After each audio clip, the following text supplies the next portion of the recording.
할렐루야. 우리 한국 그리스도인들의 장점이라고 하면 그것은 간절함이라고 하겠습니다. 지난주 한 주간 우리가 특별 새벽 기도에 함께 했는데요. 참으로 간절함으로 모였었습니다.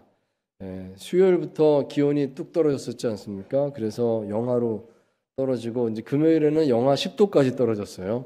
우리 부산 날씨에서는 좀 기록적인 날씨였는데 하지만 그래도 더 많이 오셨습니다. 그리고 더 열심히 기도했습니다.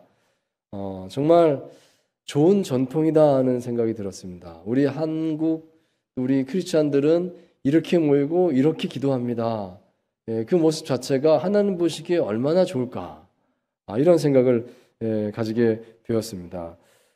얼마나 기쁜 일인지 모릅니다. 이것은 비단 우리 교회만이 아니라 한국 교회가 갖고 있는 좋은 점이다 말할 수 있겠습니다. 자, 본문을 함께 보겠습니다. 오늘 본문은 간절함의 이야기이다 말하겠습니다. 창세기 25장인데요. 여기서는 먼저 등장인물의 변화가 보여지고 있습니다. 아브라함이 이제 죽었습니다. 그리고 아브라함의 두 아들 이스마엘과 이삭이 함께 힘을 합쳐서 아버지의 장례를 잘 치렀습니다. 그동안 멀리 떨어져 살고 있던 이 두 아들이 이제 다시 아버지 장례를 계기로 만났구나, 사이가 다시 좋아졌구나 하는 것을 이제 느낄 수가 있습니다. 자, 그리고 바로 이어서 이제 이스마엘과 이삭의 이야기를 전하고 있습니다. 먼저 창세기 25장 12절에서 18절 사이 내용 보시면 이스마엘의 자손 이야기가 소개됩니다. 근데 그 특징은 매우 창대했더라는 것입니다. 이스마엘은 12아들을 낳았습니다. 거기 이름이 쭉 나오는데 세보면 12명입니다. 12아들을 낳았고 그 12아들들이 다 각각 촌락을 이룰 만큼, 그러니까 그 가족이 대가족인 겁니다. 엄청 커서 한 마을을 이룰 만큼 12마을이 된 거죠. 그만큼 대단한 인구 증가를 경험했다. 이것을 소개하고 있습니다. 자, 그런데 반면에 19절 이하 보시면 이제 이삭의 이야기가 나오는데요. 이삭의 집안은 이스마엘과 상당히 대조적입니다. 이삭에게는 자녀가 없었습니다. 그냥 조금 있었다가 아니라 아예 없었습니다. 너무 차이가 나죠. 그는 나이 40세에 결혼을 했는데요. 26절 보시면 이제 첫 아들을 낳았다가 그때 나이가 나옵니다. 몇 살인가 하면 60세로 나오고 있습니다. 그러다가 이제 기도하고 겨우 응답받아서 60세에 첫 아들을 낳게 되었구나. 그것이 이제 에서와 야곱 쌍둥이 아들이었습니다. 자, 여러분, 이것이 무엇을 뜻할까요? 분명히 하나님의 약속의 자손은 누굽니까? 이삭입니다. 이스마엘이 아니고 이삭이 하나님의 언약의 자손입니다. 자, 그렇다면 하나님께서 더 풍성하게 하시고 이 자식의 복을 넘치게 주셔야 될 사람은 누굴까? 이삭일 것 같습니다. 하늘의 별처럼 너의 자손이 많을 것이다. 아브라함에게 그렇게 약속하셨으니까, 그래서 낳은 아들이 이삭이니까, 그러면 이삭은 자식을 많이 낳도록 하는 것이 하나님의 섭리겠구나 하는 것을 우리는 기대하게 됩니다. 당연히 기대하게 됩니다. 그런데 그게 아니라 이삭은 20년 동안 간절히 기도하고 기도하다가 20년 만에 겨우 이제 아이를 낳게 됐다, 이렇게 되어 있고, 오히려 이스마엘이 아주 그냥 풍성하게 아이를 많이 낳고 이스마엘의 가족이 대가족이 되고 정말 큰 그런 민족이 되고 이런 것을 이제 보게 되는 것입니다. 왜 하나님께서 이렇게 하셨을까요? 여러분, 이 속에 소중한 메시지가 들어있다 하겠습니다. 약속의 자손을 기다리게 하시는 하나님. 이 속에 하나님께서 오늘 우리에게 주시는 은혜가 있습니다. 하나님께서 이 속에 이걸 통해서도 이렇게 은혜를 주신다. 우리가 그 의미를 한번 함께 생각해 보면 좋겠습니다. 자, 첫째로 하나님께서는 우리가 간절함의 기도를 통해서 성장하기를 원하십니다. 정말 그렇습니다. 간절함의 기도가 있게 하시고 간절함의 기도를 통해서 정말 하나님의 약속의 자손으로서 준비되고 성장하게 만들어 주시는구나. 그걸 볼 수가 있겠습니다. 자, 21절 말씀을 다시 한번 함께 한 목소리로 읽습니다. 시작. 이삭이 그의 아내가 임신하지 못함으로 그를 위하여 여호와께 간구하매 여호와께서 그의 간구를 들으셨으므로 그의 아내 리브가가 임신하였더니. 아멘. 자, 이 말씀 속에서 우리가 좀 더 생각해 보기 원하는 것은 이삭의 마음입니다. 이삭은 이 상황에서 어떤 마음이 들었을까요? 그는 나이 40에 결혼을 했습니다. 그렇게 이른 결혼은 아니지 않습니까? 그럼 결혼했을 때 그의 마음은 자녀에 대한 기대가 많았을 것입니다. 빨리 자녀를 낳고 싶다. 낳아야 되겠다. 많이 낳아야 되겠다. 이런 생각을 분명히 했을 것입니다. 하지만 그는 결혼한 지 얼마 지나고 나서 자신의 아내 리브가가 임신을 하지 못한다는 사실을 알게 됩니다. 불임인가 보다. 안 되는구나. 이것을 이제 알게 되었다는 거예요. 자, 이때 이삭의 마음은 어땠을까요?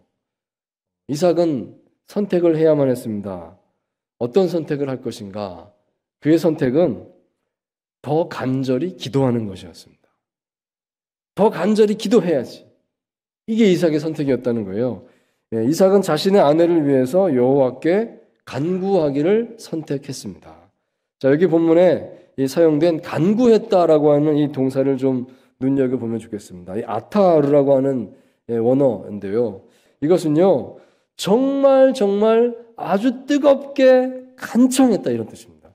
그냥 간구했다 정도가 아니라 하나님께 제물을 드리면서 하나님 앞에 정말 가슴을 치면서 애끓는 심정으로 그렇게 매달렸다 이런 뜻입니다. 이것은 아주 뜨거운 기도를 말하고 있다는 것이죠. 그러니까 이 이삭이요, 하나님 앞에 정말 내가 뜨겁게 간절하게 예물을 바치면서 애타게 기도하겠다라고 그렇게 결정을 했다는 것입니다. 그런 뜻을 담고 있습니다. 하나님 제발 나에게 자녀를 주십시오. 자녀를 낳게 하십시오. 지금 아내가 임신을 못하고 있는 상황이에요. 그러니까 더 내가 세게 기도하리라. 이삭은 그렇게 절박하게 부르짖기로 다짐하고 그렇게 시작을 했다는 것입니다. 자, 그렇지만 하나님의 응답은 얼른 다가오지 않았습니다. 이삭은 이스마엘의 그 12 아들들이 크게 세력을 확장하고 있다는 소식을 분명히 들었을 것입니다. 아, 저쪽은 굉장히 지금 막 엄청나게 막 부흥하고 있구나. 막 이걸 막 이삭은 들었을 겁니다. 그러면 어떤 마음 들겠습니까? 왜 하나님께서는 이 약속의 아들인 나에게는 그런 복을 주지 않으시는 것입니까? 하나님 좀 열어주십시오. 속상한 마음 좀 들면서 그랬을 것입니다. 하지만 이삭은 포기하지 않았습니다. 계속 기도했다는 것입니다. 계속 뜨겁게 기도를 했다는 것입니다. 이삭의 아버지 아브라함은 75세의 약속을 받지 않았습니까? 너를 통해서 내가 자손을 복되게 하고 많게 하고 큰 민족을 이루게 하고 가나안 땅을 주고 약속을 받았습니다. 그렇게 이제 약속을 받고 출발해서 가나안 땅에 왔는데 10년 지나서 85세가 됐을 때 이루어지지 않았습니다. 아들이 태어나지 않았습니다. 그래서 이 아브라함은요, 첩을 들였습니다. 하가를 들여서 이렇게라도 해서 아이를 낳아야 된다. 해서 낳은 게 이제 이스마엘 아니겠습니까? 그런 시도를 했었습니다. 이삭이 그걸 알고 있습니다. 그러면 이삭도 한 10년 지났을 때 아이를 갖지 못하니까 그럼 나도 그렇게 해야 되나? 이런 생각 들지 않았겠습니까? 근데요, 오늘 성경 보시면 이삭은 그렇게 하지 않았다는 겁니다. 어떻게 했습니까? 계속 기도했습니다. 계속 기도했습니다. 더 간절히 기도했습니다. 자, 그렇게 기도한 시간이 20년이 되어서 마침내 이삭은 응답을 받았더라 하는 것입니다. 여러분, 이 20년의 기도 시간, 정말 대단하지 않습니까? 이삭에게 어떤 의미가 있었을까요? 왜 하나님은 이삭에게 이런 20년의 기도 시간을 갖도록 만드셨을까요? 이 언약의 자손인데 그냥 자손을 막 주면 안 될까요? 왜 20년 동안 참았다가 받게 하셨을까요? 우리는 그 시간이 이삭에게 성장의 시간이 되었겠다 하는 것을 생각할 수 있겠습니다. 하나님의 언약은 사람의 노력에 의해서가 아니라 온전히 하나님의 섭리로 이루어지는 것임을 이삭은 분명히 깨닫게 되었을 것입니다. 자녀를 주시는 분은 전적으로 하나님이시다 하는 것을 그는 확실하게 고백하게 되었을 것입니다. 그 20년 동안 매달리고 기다리면서 정말 하나님이 하시는 것이군요. 내가 하는 게 아니군요. 하나님이 하시는 거군요. 100%, 200% 그는 확신하게 되었던 것입니다. 이삭은 그동안 아버지 아브라함의 하나님을 믿고 있었다고 한다고 하면 이제 이 기도 기간을 통해서 비로소 깨닫게 됩니다. 이제 나의 하나님을 믿겠습니다. 이삭의 하나님을 믿겠습니다. 그의 신앙이 완전히 바뀌게 되었다. 이렇게 말할 수 있겠습니다. 여러분, 하나님께서 우리의 기도에 응답하시는 방법은 여러 가지가 있다라고 우리가 헤아려 볼 수 있겠습니다. 우리가 기도한 그대로 응답 주실 수도 있습니다. 제대로 기도하고 잘 기도하면 하나님께서 기뻐하시고 그대로 이루어 주십니다. 또는 전혀 다른 방법으로 응답을 주실 때도 있겠습니다. 나는 A를 구했지만 하나님께서 보시기에 B가 더 좋다. 너를 위해서 나는 B를 주겠다. 하나님 그러실 수도 있지 않습니까? 더 좋게 주시려고 바꿔서 주실 수도 있는 것입니다. 그것도 하나님의 응답입니다. 또는 기다려라 그럴 수도 있습니다. 맞는데 때가 아니다. 좋은 때에 내가 주마. 기다려라. 하나님 그럴 수도 있는 것이죠. 그리고 또 뭐가 있을까요? 하나님께서 들어주시지 않을 수도 있습니다. 안 들어주는 게 너한테 좋은 거다. 그럼 하나님께서 안 주시는 겁니다. 안 주시는 게 또한 복된 것인 줄 믿습니다. 또 그걸 깨닫게 하심이 또 감사한 일이고 그것이 또 응답이 되는 것입니다. 정말 우리에게 유익하다면 그렇게도 하실 것입니다. 여러분, 기도는 우리를 성장시키는 것입니다. 특별히 지속적이고 간절한 기도를 해보십시오. 분명히 그 기도 안에서 우리는 더 놀라운 축복을 누리게 될 줄 믿습니다. 영적으로 넓어지고 깊어지는 하나님의 놀라운 은혜가 반드시 있습니다. 우리가 참으로 그런 간절한 기도를 우리 삶 속에서 잊지 않고 꼭 드릴 수 있게 되기를 축원드립니다. 자, 두 번째로 하나님께서는 우리가 삶에서 분명한 영적인 목표를 가지고 살아가기를 원하십니다. 여러분, 삶의 목표가 뭡니까? 2025년 이제 시작한 지 얼마 안 됐으니까 목표가 있을 거 아니겠습니까? 무엇을 목표로 적으셨습니까? 하면 여러 가지 말씀하실 거예요. 자, 근데 그 중에서 영적인 목표가 있으십니까? 자, 22절, 23절 말씀 우리 같이 읽겠습니다. 시작. 그 아들들이 그의 태 속에서 서로 싸우는지라 그가 이르되 이럴 경우에는 내가 어찌할꼬 하고 가서 여호와께 묻자온데 여호와께서 그에게 이르시되 두 국민이 내 태중에 있구나. 두 민족이 내 복중에서부터 나누이리라. 이 족속이 저 족속보다 강하겠고 큰 자가 어린 자를 섬기리라 하셨더라. 아멘. 자, 이제 이 이야기는 이삭의 두 쌍둥이 아들들의 이야기로 넘어갑니다. 드디어 이삭의 아내 리브가가 임신을 했습니다. 20년 만에 임신을 했습니다. 그녀는 그런데 뱃속에서 이상한 현상을 경험하게 되었다는 것입니다. 이 본문 말씀에 따르면 뱃속에서 싸움이 일어났다고 되어 있습니다. 여기서 이 싸웠다고 하는 이 단어가 무슨 뜻일까 찾아보니까요. 뭉개다, 으깨다, 학대하다, 핍박하다 이렇게 쓰이는 단어입니다. 좀 강한 단어예요. 뱃속에서요. 그냥 보통 싸움이 아니라 전쟁이 일어나는 것 같은 그런 느낌을 이제 받았다는 거죠. 얼마나 이게 이상했으면 리브가가 너무 힘들어서 하나님께 기도하게 됐습니다. 하나님 도대체 이게 뭡니까? 라고 작정하고 기도할 수밖에 없을 정도로 막 배가 이상했다. 그런 것이죠. 자, 그리고 그녀는 하나님께 답을 받았다는 것입니다. 그 답의 내용이 여기 나옵니다. 두 국민이 내 태 속에 있구나. 즉 쌍둥이다 하는 것입니다. 그런데 이 둘은 각각 서로 다른 민족의 조상이 될 것이다. 그랬습니다. 그러니까 이 둘 다 크게 될 거다. 이렇게 말씀을 하는 겁니다. 그런데 이 족속이 저 족속보다 강하겠고 큰 자가 어린 자를 섬기리라.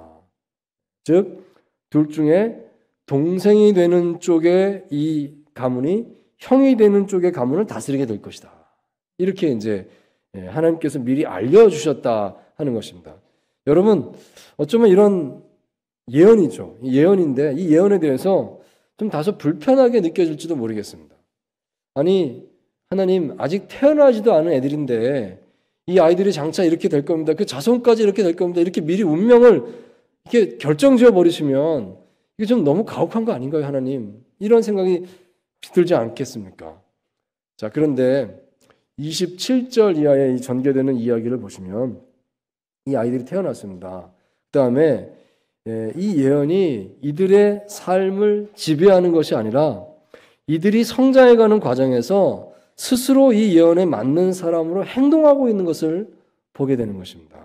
그러니까 하나님이 그렇게 딱 지정해서가 아니라 자기 스스로 이렇게 되고 있는 것을 보여주고 있습니다. 모든 일은 하나님의 섭리와 인간의 의지가 함께 어우러지는 것이구나 하겠습니다.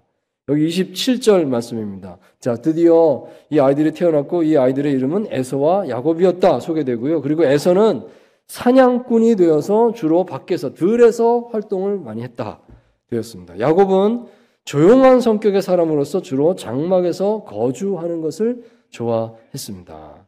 자, 그런데 어느 날 이어서 이런 사건이 있었습니다. 하루는 에서가 밖에 사냥을 나갔다가 돌아왔는데 엄청 피곤했다는 것입니다. 근데 마침 야곱이 장막에서 붉은색의 죽을 끓이고 있었습니다. 에서는 너무 배가 고파서 야곱에게 말했습니다. 그 붉은 죽을 나에게 좀 다오.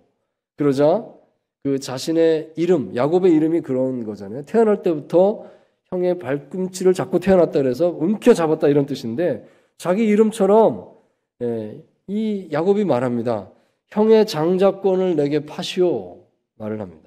아니 죽 한 그릇에 무슨 장자권을 달라고 그럽니까? 말도 안 되는 것인데 근데 야곱이 그렇게 요구합니다. 그런데도 놀라운 것은 에서가 바로 답을 했다는 겁니다. 그래 장자권 너 가져라.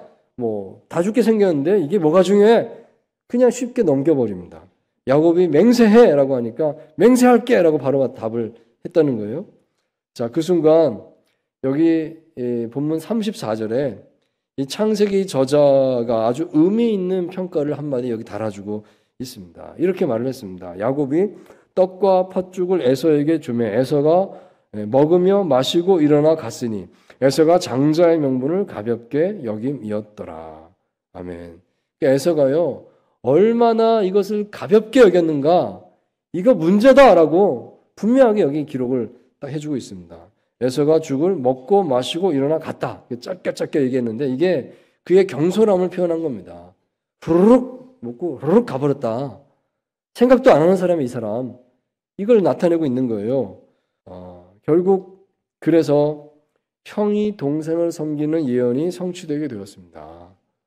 그런 말을 하고 있는 것입니다. 여러분 이 이야기에서 우리에게 주는 교훈이 있다면 그것은 에서의 가벼움을 경계하라 하는 것입니다. 또한 이것도 말할 수 있죠. 야곱처럼 마땅히 중요하게 여길 것을 중요하게 여길 줄 알아야 된다. 이것도 말씀하고 있습니다. 여기 본문에서 이 장자의 명분이라고 나오는데요. 이게 뭘까? 그 당시 장자는 2배의 재산을 상속받는 권리가 있었답니다. 그러니까 재산 상속권이죠. 하지만 여기서 말하는 장자의 명분이라는 것은 그것만이 아니라 하나님의 백성을 이루라고 하는 이 하나님의 언약의 성취자로서의 축복을 의미한다 하겠습니다.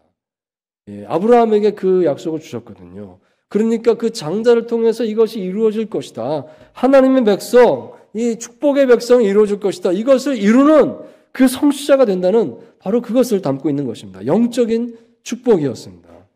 야곱이 죽 한 그릇에 장자권을 사겠다고 시도했던 것은 분명히 좀 야비한 일 맞습니다. 어떻게 죽 한 그릇에 그런 걸 삽니까? 그 방법 자체는 그렇게 우리가 찬성할 만하지 않습니다. 그렇지만 이 야곱이 장자의 명분을 소중히 여겼다는 그것만큼은 우리가 인정해야 되겠습니다. 그것만큼은 하나님께서 보시기에 그래 됐다. 이 마음은 됐다라고 보셨다는 거예요. 욕심이 좀 많긴 했지만 그래도 소중히 여길 것을 소중히 여기고 붙잡을 것을 붙잡는구나. 그걸 하나님께서 기뻐하셨다는 것입니다. 여러분 오늘 우리의 삶에서 이런 이 장자권 같은 것이 뭐가 있을까요? 정말 내가 소중히 여기고 알아보고 붙잡아야 되는 그게 뭐가 있을까요? 그것은 영적인 목표라고 하겠습니다. 영적으로 내가 바라보고 있는 것, 그걸 뜻합니다. 물론 우리 삶에는 많은 다양한 여러 가지 필요한 것들이 많이 있을 것입니다. 필요 없다는 게 아니에요. 다 필요합니다. 뭐 경제적인 부분에 또 육체적인 부분에 있어서 또 이웃과의 관계적인 부분에 있어서 다 중요합니다. 다 필요합니다. 그렇지만 우리가 진실로 하나님 믿는 그리스도인이라면 영적인 목표를 놓쳐서는 안 되는 줄 믿습니다. 그리스도인의 삶에는 반드시 영적인 목표가 있어야 됩니다. 이 영적인 목표란 이런 것이겠죠. 자신의 영적인 건강을 챙기는 것과 관련이 있다 하겠습니다. 내가 하나님 앞에서 영적으로 건강합니까? 건강합니까? 이걸 챙겨야 되지 않겠습니까? 하나님 앞에서 내가 바른 영성을 갖추고 있습니까? 이걸 생각해 봐야 되지 않겠습니까? 하나님과의 바른 관계를 가지는 겁니다. 나와 하나님과의 관계는 어떻습니까? 하나님께서 나를 통하여 이루고 싶으신 그 하나님의 뜻을 섬기는 것입니다. 하나님의 뜻을 나는 바라보고 있습니까? 이런 것이 영적인 목표가 될 것입니다. 구체적으로 자신의 삶에서 나는 어떤 영적인 목표를 세워 지금 실천하고 있는지요.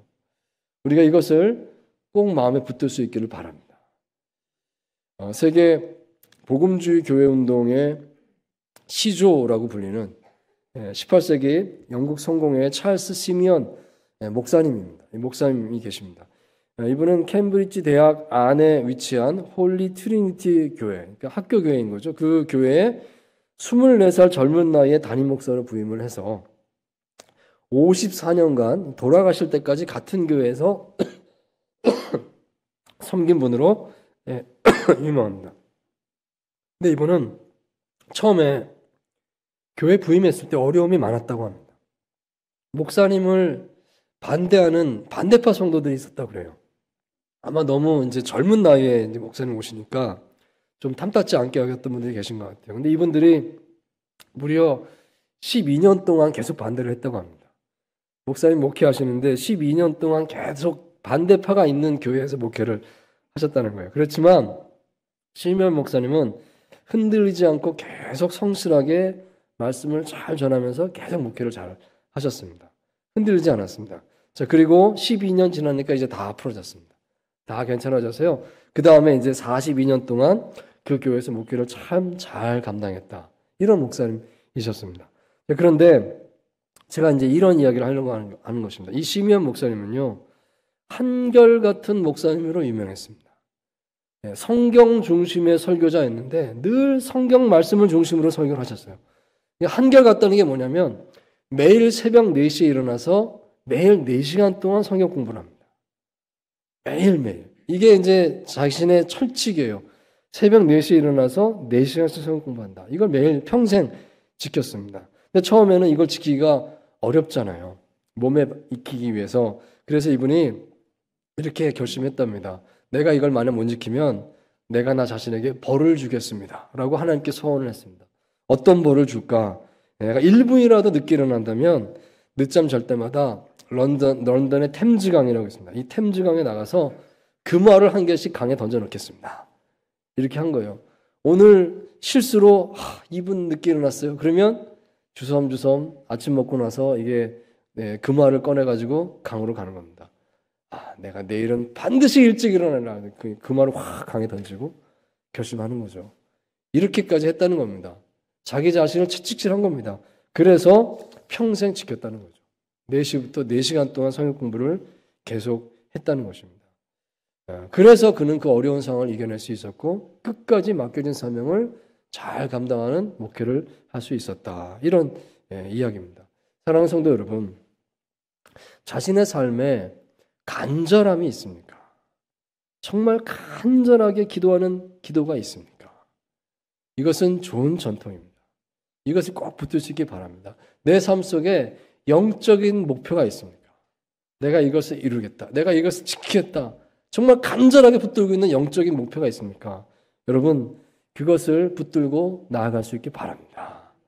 하나님께서 그 과정에서 정말 놀라운 은혜를, 놀라운 축복을 충만하게 쏟아 부어주실 줄 믿습니다. 우리 2025년 한 해를 바라보면서 영적인 목표를 가지고 간절히 기도하며 나가면서 그 모든 은혜를 정말 누리고 풍성하게 나누고 간증할 수 있는 저 여러분 다 되시기를 주의 이름으로 축원드립니다.